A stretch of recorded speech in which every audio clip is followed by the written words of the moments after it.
got to talk a little bit about my mom today, right? You'd all understand that, right? And it's really a great story, but it's an interesting story that most people don't know, even in my own family. My brother was, he spoke and said a few words at the family gathering, and he said he was quite embarrassed because he picked up my mom's Kindle. He had to reset it, and he saw the books that she had recently read. The biography of George Washington, the biography of Alexander Hamilton, the biography of Abraham Lincoln, and on the list went. And he and I read trashy novels, and my mom at age 100 is reading these awesome books to expand her mind. My mom graduated from high school in 1941. She had 3 brothers, and it was just at the start of the war. But the 3 brothers were middling in school, right? They got C's, average grades. My mom excelled. My mom wasn't allowed to go to university. You had to get a job, live at home, and put some of the money in the family coffers. And it wasn't until she was in her 50s that she decided she was going to get her degree. Working full-time, all day long, and at night taking classes.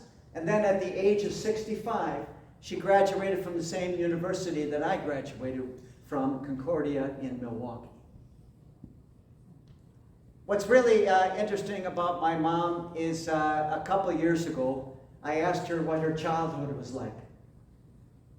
She put her magazine down and she looked at me and she said, "I had a terrible childhood." What? Those awesome and amazing grandparents who were your parents, you had a terrible? That doesn't make sense. I thought she was joking. And she told me about the different issues and problems in her family. Grandma and Grandpa arguing, not having enough money during the dirty 30s, having to borrow money from my grandma's parents in order to get by. Alcoholism in the family. I have 2 uncles who died from alcoholism. And my mom rose up. My mom rose up out of this difficult, dysfunctional home, and she made the best of her life. Now, when I see the kids, the grandkids, and the great-grandkids gathered at this celebration, I know that they don't know that part of the story. They just think, as I did for most of my life, that she came from this amazing family and she couldn't help but become amazing herself. It's a powerful story, something that all of us can learn from. In the gospel reading this morning, we have the story of the man in the temple with the unclean spirit.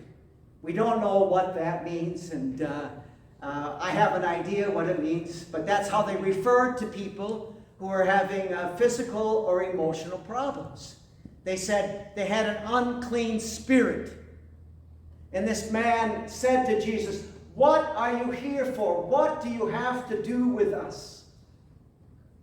And Jesus silenced the unclean spirit and commanded the unclean spirit to come out of the man.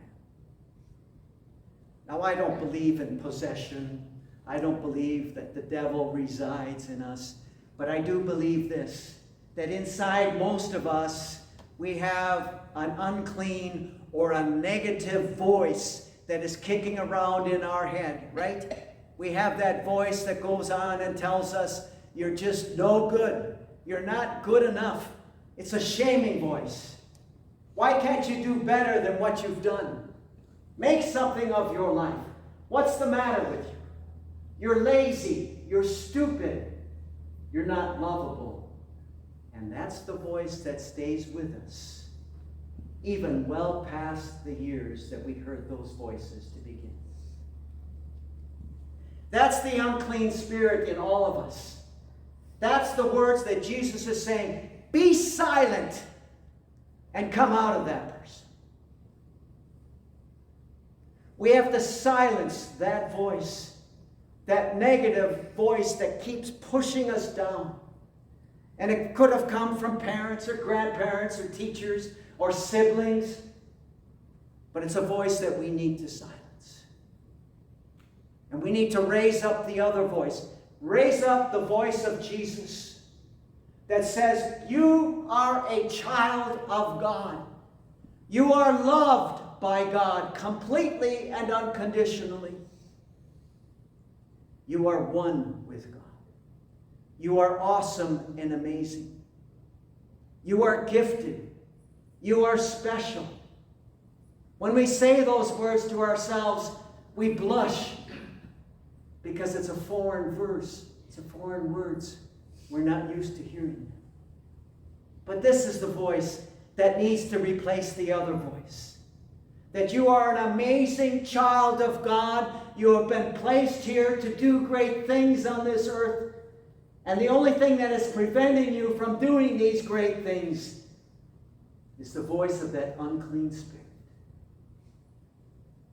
That voice that tells you you're not good enough. Come out.